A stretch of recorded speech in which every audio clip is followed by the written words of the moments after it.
Okay, next one. I got potato head falls to the ground. He loses 0.049 joules of energy, gravitational potential energy, as they fall 60 centimeters. It says use this number as gravitational field strength. Calculate the mass of the potato, and here's what someone was asking me a minute ago. This was a past paper question. So what do we do here?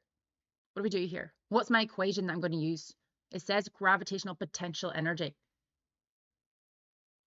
Yeah, Safa, nice. Right, we're going to look at our data sheet until we see where it says gravitational potential energy. And it says gravitational potential energy is equal to m times g times h. Nice. And good spot, Kira. Good job. Yeah, Safa as well, good spot. Hopefully everyone saw that. First thing I would do is we know that we can't have that in centimeters. So how do we get out of centimeters? Okay, so what I remember is a century is 100 years.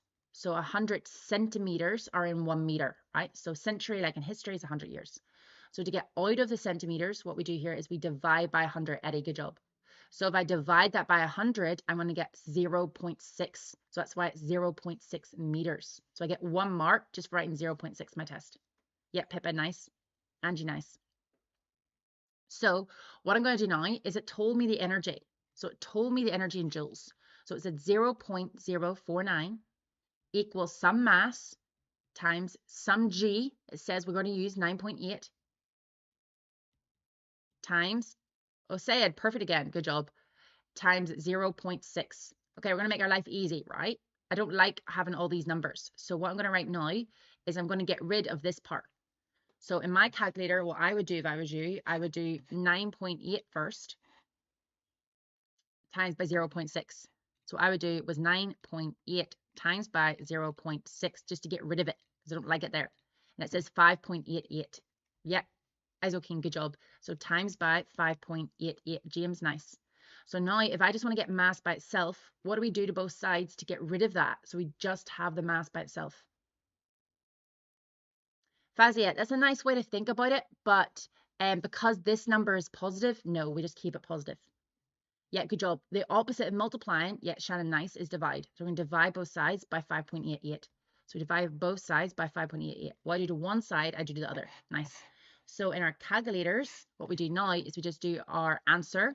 So our answer was 0.049, if I can type it in. And we're going to divide that by 5.88. When we do that, we get a number of 0.0083. So my calculator said 0.0083 with that little recurring decimal on top. So I need 2 significant figures. Kira, lovely. Oh, careful, EKZ, you just forgot a 0. Remember, just copy things from your calculator really carefully. Billy, careful, nope. Yeah, this mass, remember, already is in kilograms. Masses are always measured in kilograms in physics. Right, so yeah, what we need to do to 2 significant figures, I can't write recurring decimals in physics. What that really means is 0.00833333333. So how I write it to 2 significant figures, because that number is less than 5, we just leave it alone. That's why it's going to be 0.0083 kilograms. Some of you are asking about standard form. If your calculator, like mine, said this number, just copy it down. That is right. If your calculator said 8.3 times 10 to the negative 3, just copy that in as well. That's still 2 significant figures. Both of them will get you full marks. Okay, both of them will get you full marks. Whatever your calculator says, don't try to do any extra. Copy exactly what your calculator says into your test. Okay? Yeah, so Shannon, if you're set it in standard form, copy that exactly into your test, you'll get the marks. Okay? Billy, do you see what we did? We did 0.49 divided by 5.88.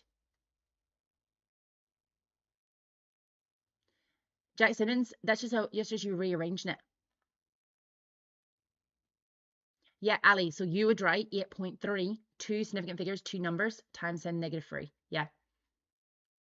See, but just be careful. That's 3 significant figures what you have there. You need 2 significant figures. Yeah. How many marks?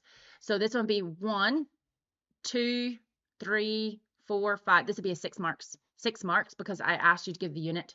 Normally what it'll say answer line and it'll say kilograms. That's why it'd be out of 5 marks. Because I asked for the unit, that's why it's 6 marks. Yeah. See, but that's perfect if you just add kilogram. Yeah. If you wrote 0.008, you would get not 6, you would get 5 because you didn't do your simple figures. You wouldn't get 5 because you wrote your units, you get 4. So you wrote 0.008, you got 4 marks out of 6.